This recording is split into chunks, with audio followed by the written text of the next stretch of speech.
Je suis arrivée cet après-midi, ici à Neuchâtel. On m'avait dit à Grandson que je devais me présenter devant les autorités pour obtenir de l'aide. Pour pouvoir rester en ville, j'ai dû présenter l'attestation qui m'a été délivrée à Lausanne et qui prouve ma condition de réfugié fuyant le royaume de France et ma fidélité à notre sainte religion. Certains de mes compagnons d'infortune, huguenots comme moi, ont été envoyés à l'hôpital pour y passer la nuit, d'autres au logis du Singe, vers les Halles. Le monsieur qui s'est occupé de moi m'a dit que je pouvais aller passer la nuit chez la veuve Berthoud, qui a une petite chambre à louer. Comme j'ai dit que je suis pauvre et que j'ai pratiquement pas de sous, il m'a expliqué que la ville avait créé un compte appelé Charité aux réfugiés, qui rembourse les particuliers ou les auberges pour l'hébergement pendant une nuit avec un repas. Il m'a dit aussi que je pourrais prendre le bateau pour la prochaine étape, qui s'appelle la Villeneuve, la Neuveville, où je pourrais à nouveau obtenir de l'aide.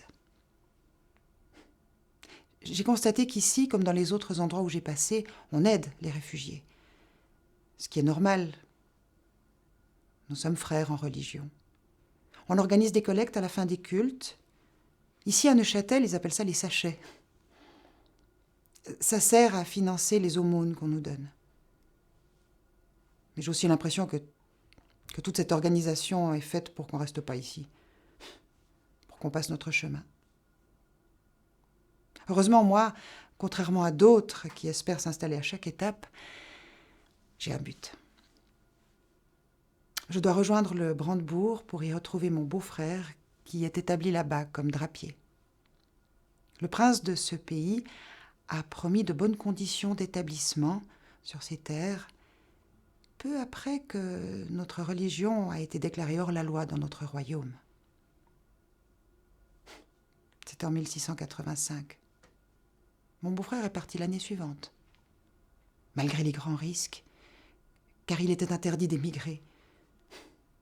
S'il s'était fait prendre, il aurait été envoyé aux galères. Mon mari et moi, on a décidé d'attendre, de voir comment les choses tournaient avant de quitter le peu qu'on possédait. Malheureusement, au mois de juillet 1687, il est mort d'une fièvre mystérieuse.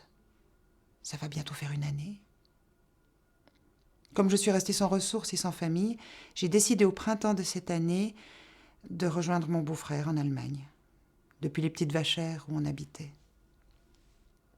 On est passé par Genève, Lausanne, ensuite Yverdon et Grandson.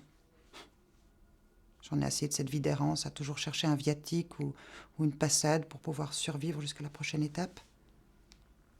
Enfin, il ne faut pas se plaindre, dirait notre cher pasteur, qui a finalement décidé de fuir le pays, lui aussi. Enfin, l'important, c'est de trouver une terre où l'on puisse pratiquer notre religion sans rien risquer. Dieu nous protège jusqu'à cette heure bénie.